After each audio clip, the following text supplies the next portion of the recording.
Porque la Asociación de Empresarios de Avistamiento para la Conservación de los Cetáceos del sur de la isla de Tenerife denuncia el creciente número de embarcaciones ilegales dedicadas al avistamiento de estos animales, una de las excursiones de mayor demanda en la isla, y aseguran los empresarios que estas embarcaciones cargan pasajeros sin permisos, como la bandera acreditativa Blue Boat que concede la Consejería de Turismo del Gobierno de Canarias, y que los barcos deben además lucir en un lugar visible, y la licencia del Ministerio de Agricultura, Pesca, Alimentación y Medio Ambiente que permite el acercamiento a una determinada distancia, ambos obligatorios.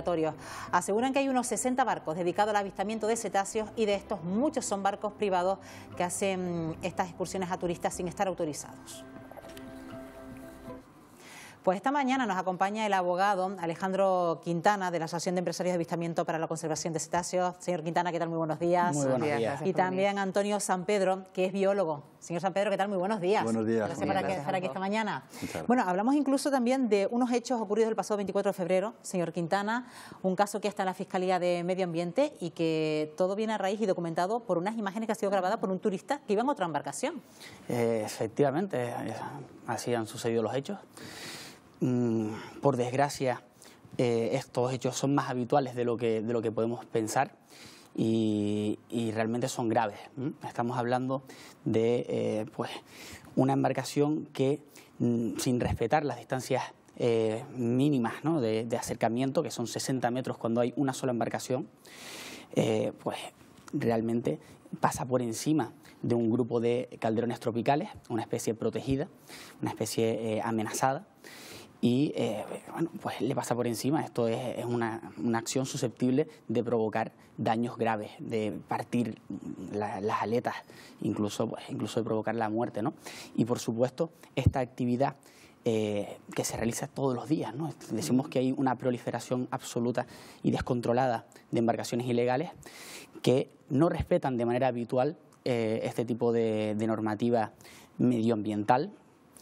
Y esto produce una degradación del hábitat, claro, que también está castigado en el Código Penal. No solo lesionar o realizar acciones que puedan lesionar, sino también realizar acciones que puedan degradar el hábitat donde viven estas especies protegidas. Claro, porque la cuestión, y como experto nos va a apuntar que es muy... O sea, no se debe hacer lo que se está haciendo, además de forma diaria, por parte de estas embarcaciones que son ilegales. Claro, la cuestión de este vídeo es un evento puntual, no tiene mayor impacto que el que puede verse en las imágenes. El problema es que esto es simplemente una acción visible de algo que se repite día a día en diversas zonas de la costa de la zona C, que es una zona de especial conservación, que tiene un régimen de protección especial.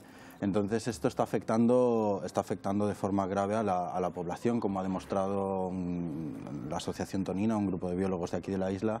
La Asociación Tonina ha demostrado los altos índices de cortisol en los animales. ¿Por qué? ¿Qué indica estos altos índices de cortisol, por indica ejemplo? Indica estrés y lo que han conseguido demostrar estos investigadores es que es un estrés cronificado, es un estrés que puede afectar. No sabemos todavía cuáles son las consecuencias de ese estrés, pero se ha demostrado científicamente que estos animales están sometidos a una presión que no es natural para ellos y que le está alterando no solo la fisiología, sino entendemos que también el comportamiento. Y no sabemos todavía cuáles pueden ser las consecuencias de esto. Bueno, queríamos pensar que esto era algo puntual, pero ya decía usted, señor Quintana, que esto está siendo más habitual de lo que pensamos, y también vemos que hay turistas sensibles con esta situación, sí, como ha sido el caso de este turista que ha grabado estas imágenes. ¿Los turistas son conscientes de lo que está pasando, de esta sobrecarga al que estamos sometiendo a estas colonias de calderones en el sur de la isla de Tenerife?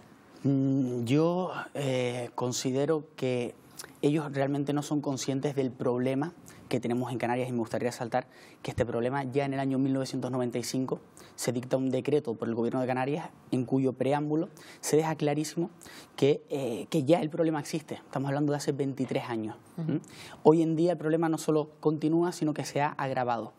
Yo considero que los turistas no son conscientes de esto porque ni siquiera yo creo que las propias autoridades competentes son conscientes de lo grave que es la situación. Ahora, lo que los turistas sí yo creo que les asombra, y muchos de ellos nos hacen llegar ese material, es cuando le pasan por encima. Claro. Cuando ya le pasan por encima. ¿Y esto por qué lo hacen? Porque las empresas que, digamos, no están concienciadas, y la mayoría de estas que no están concienciadas tampoco están legalizadas, no reúnen los permisos como apuntaba, ellos realmente lo que les importa es vender la mejor foto. vender la foto que casi puedas tocar al delfín. Y así se anuncian en Internet. Empresas que no tienen autorización administrativa para realizar esta actividad se anuncian en Internet sin ningún tipo de problema y no les pasa nada. Y esto es algo grave. Es decir, la administración competente para vigilar y hacer cumplir la normativa no funciona.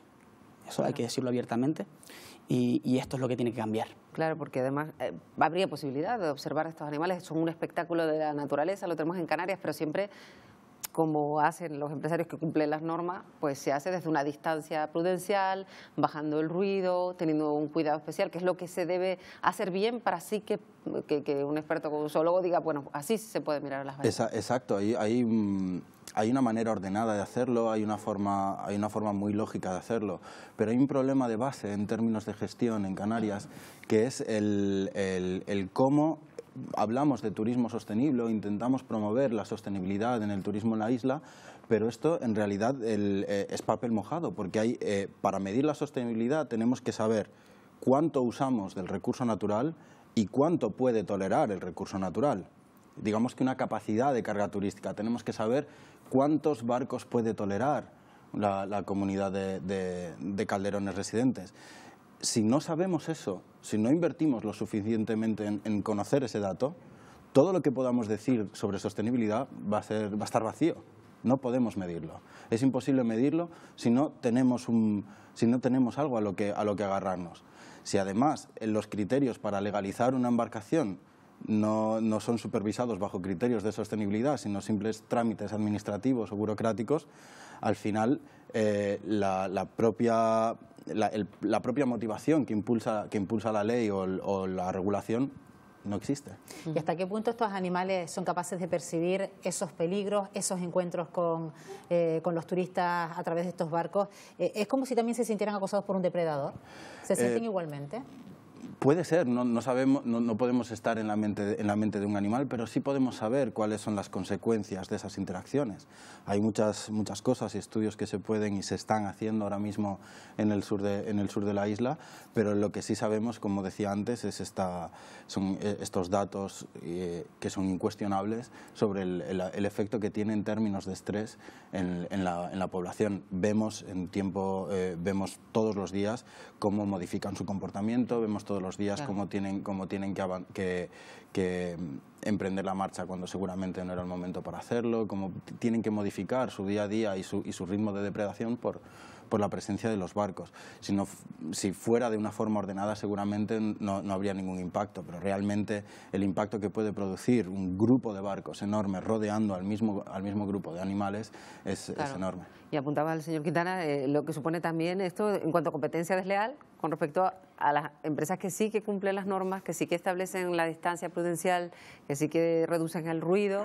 Claro, es que ahí no hay manera de competir, sí, a través de Internet. ¿Cómo se puede hacer? ¿Qué es lo que tiene que tener una persona con conciencia, que quiera ver cetáceos también aquí de Canarias? ¿Qué debe hacer para ir a una empresa que sí cumpla con la norma? Pues mientras las administraciones encargadas de hacer cumplir la normativa sigan siendo ineficaces, las empresas legales lo tienen seriamente difícil, porque pues si ya decíamos que pueden haber en total entre 50 y 60 embarcaciones que se dedican a vender excursiones turísticas de avistamiento de cetáceos, ya le puedo decir que hay 2 asociaciones de empresas legales, eso sí, o sea, el requisito para formar parte de la asociación es ser 100% legal y las asociaciones, pues en total yo creo que no son más de 20 empresas.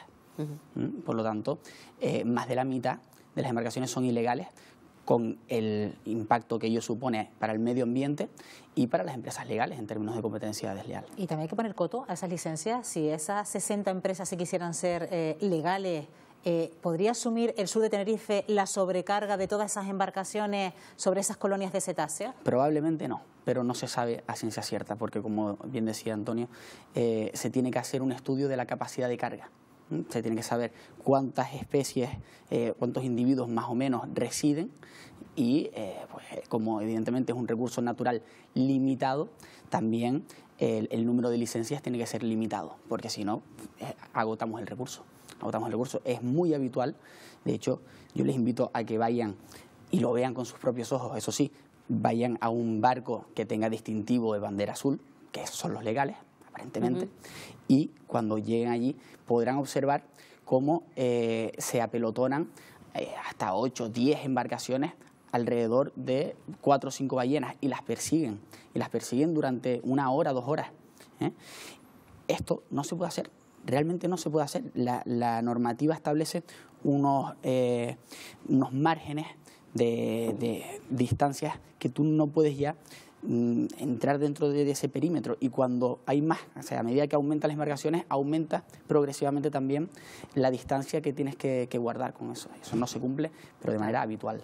Bueno, pues veremos qué medidas se toman y sobre todo también hace un llamamiento a la concienciación ciudadana cuando se contraten este tipo de excursiones, estas excursiones de avistamiento de cetáceos, para que lo hagan con empresas realmente que se rigen por la legalidad. Tanto Alejandro Quintana como Antonio San Pedro, gracias por habernos acompañado esta mañana. Gracias. Buenos días. Muchas gracias a ustedes.